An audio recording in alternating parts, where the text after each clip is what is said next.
रजीम बिस्मिल्लाहिर्रहमानिर्रहीम। दोस्तों, एक बड़ा ही अहम मसला जो हमें आजकल दरपेश है, बल्कि हर दूसरा तीसरा बंदा जो है इसकी शिकायत करता नज़र आता है कि पेट में हवा बनती है, गैस बनती है और बहुत ही ज़्यादा परेशानी का बायस होती है। इसके लिए बड़े टोटके इस्तेमाल किए जाते हैं और उसके लिए कावाजात और इसके लिए तरकीबें बहुत ज़्यादा होती हैं। लेकिन ये क्यों बनती है और इसके असबाब क्या हैं और ये ठीक कैसे हो सकती है, इस पे बात करेंगे। और इसके असबाब के साथ साथ हम बात करेंगे कि इससे निजात कैसे हासिल की जाए कि आपके पेट में हवा गैस ना बने, और ये गैस के जो है इसके नुकसानात क्या हैं। ये जब बनती है तो ये आपके किन किन अज़ाओं को और आपके मिजाज पे क्या असर पैदा करती है, इस पे बात करेंगे। और उसके बाद परहेज़ जो है, इसके असबाब और परहेज़, इस पे बात करेंगे। फिर हम इस पे बात करेंगे कि इसका इलाज क्या है, इस पे इंशाल्लाह तफसीली बात होगी। और तरतीब के साथ आप सुनिएगा, सब्र के साथ आप सुनिएगा, इंशाल्लाह बात मुकम्मल होगी, मुख्तसर होगी। तो दोस्तों, गैस क्यों बनती है, इसके असबाब क्या है।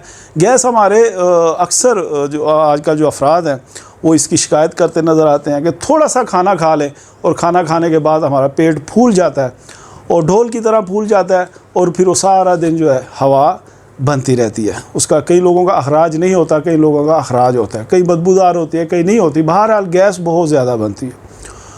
तो कुछ लोग कहते हैं कि हम बिल्कुल कम खाना खाते हैं, बिल्कुल ही कम खाना खाते हैं, लेकिन फिर भी गैस बन जाती है। कुछ लोग ये कहते नज़र आते हैं कि पानी पीने से भी हमें ये मामला बनता है। तो ये गंभीर मसला है और इस मसले से बहुत सारे मसले पैदा होते हैं।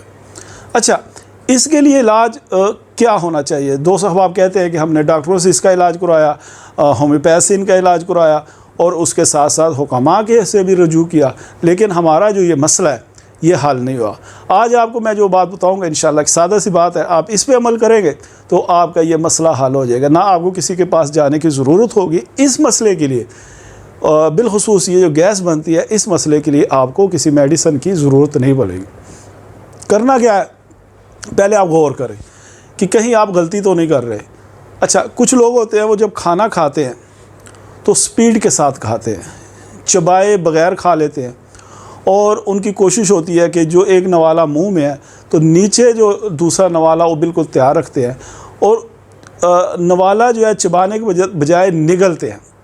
वो जब कच्चा अपना कह लें कि पूरा एक नवाला जब हम निगलते हैं, वो काम जो दांतों ने करना है वो काम मैदे को करना पड़ता है, ज़ोर लगाना पड़ता है। लेकिन मैदा और दांत, इनमें फ़र्क है। दांत जो है ये साथ एक हड्डी है, उसने आपके खाने को बिल्कुल नरम करना है, जैसे दलिया सा बन जाता है ना, इस तरह इसने करना है, इसका ये काम है। लेकिन जब हम इसको चबा कर नहीं खाते तो फिर क्या होता है, ये पेट में पड़ा रहता है, उसी तरह जिस तरह हमने खाया होता है पड़ा रहता है।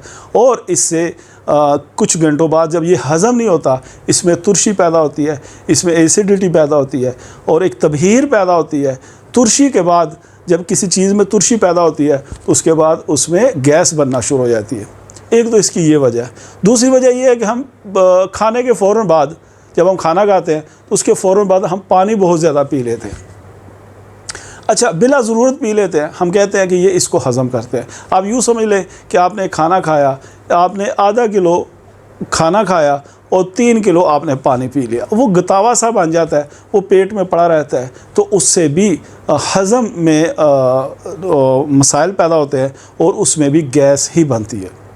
एक और मसला जिसकी वजह से ये गैस बनती है वो ये है कि हम जब खाना खा लेते हैं, खाना खाने के बाद हम वहीं बैठे रहते हैं, हम हिलते जुलते नहीं हैं, हज़म नहीं होता। यानी खाना ना हज़म होना भी इसकी एक वजह है कि आपने खाना खाया, खा के आप बैठे रहे या लेट गए तो फिर भी गैस बनती है। इसी तरह बेशुमार वजूहात हैं। तो आपने कोशिश ये करनी है कि जब आप खाना खाएं तो चबा कर खाएं। अगर आप 5-6 मिनट में खाते हैं तो इस तरह ना करें, बड़े सुकून के साथ, पुरसुकून हो के आप वो खाना खाएं और चबा चबा के खाएं, जल्दी ना करें। उसके बाद आपने क्या करना है, अगर आपको खाना खाने के बाद, यानी अगर आप पानी ना पिए, आपके जहन में हो इसका कोई नुकसान है, तो दोस्तों इसका कोई नुकसान नहीं है। अगर आपको प्यास नहीं है, खाना खा लिया है, तो इसमें मज़ायका नहीं है कि आप पानी नहीं पीते। अगर आपको पानी की तलब है तो आप थोड़ा सा पानी पी लें, और उसके बाद खाना खाने के बाद पानी के बजाय अगर आप गर्म कावा पी लें तो वो ज़्यादा फ़ायदेमंद होता है। आप इस तरह करेंगे तो आपका ये मसला भी हल हो जाएगा। दूसरी बात ये है कि आपने खाना खा के बैठना नहीं है, लेटना नहीं है, बल्कि आपने कम से कम कोई आधा घंटा 40 मिनट आपने चलना फिरना है, अपने रोज़मर्रा के काम करने हैं, आपने जो करते हैं मामूलात के काम हैं, नमाज़ पढ़ते हैं, बाहर चलते हैं, चहलकदमी करते हैं, तो आप इसको लाजमी कीजिएगा।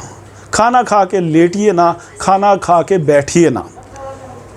और कुछ लोग ऐसे होते हैं कि खाना खाने के बाद वो करते ये है कि बिल्कुल कोला ड्रिंक्स जो है, ये कोक स्प्राइट की बोतल वो पी लेते हैं, उससे डकार आता है दोस्तों, वो भी आपकी गैस का ही बायस बनता है। आप गौर करें, जब से आपने ये चीज़ें इस्तेमाल करना शुरू की तो आपके पेट में हवा गैस बनना शुरू हुई। अच्छा, इसके नुकसानात क्या है? ये तो इसके असबाब हैं, नुकसानात क्या है? आपने अक्सर देखा होगा कि आपको सर दर्द खाने के बाद या वैसे आपको सर दर्द होती है, पेट में हवा बनती है, आपके पाँव में घुटनों में दर्दें शुरू हो जाती हैं, पेट आपका फूला रहता है।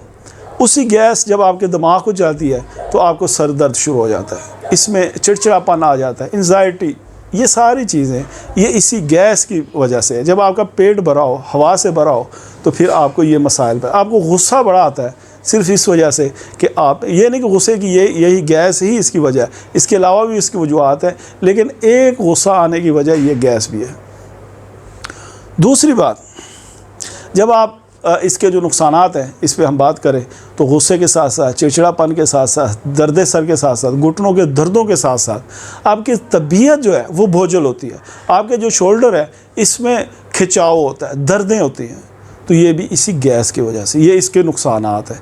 पेट बाहर निकला हो, फूला हो, तो वैसे ही बदनुमा नज़र आता है, तो ये गैस के नुकसानात हैं। अच्छा, इसके इलाज के हवाले से, तरतीब के हवाले से मैंने आपको बता दी कि ये आप करेंगे, यानी खाना खाते ही आपने लेटना नहीं है, खाना खा के आपने चलना है, चबा चबा के खाना है, खाना खा के आपने बहुत ज़्यादा पानी नहीं पीना। ये तो वो चीज़ें हैं जिसकी वजह से गैस नहीं बनेगी।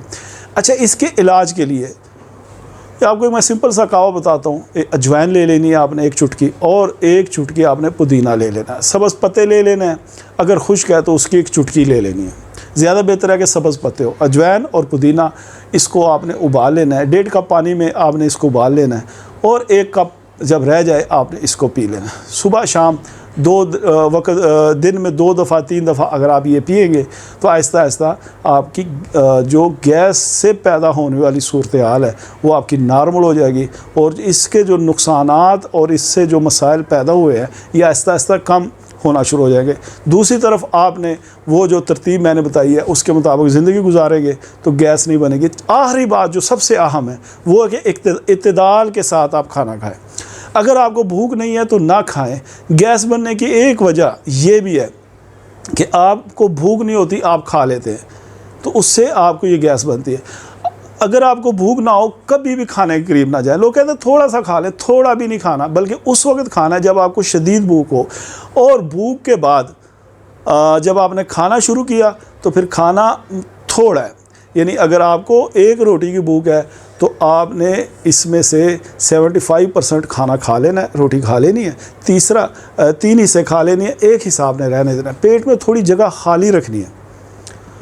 तो इस तरतीब के साथ, इत्तेदाल के साथ खाएंगे तो इंशाअल्लाह आपको गैस का मसला नहीं होगा। अस्सलामु अलैकुम वरहमतुल्लाहि वबरकातुहू।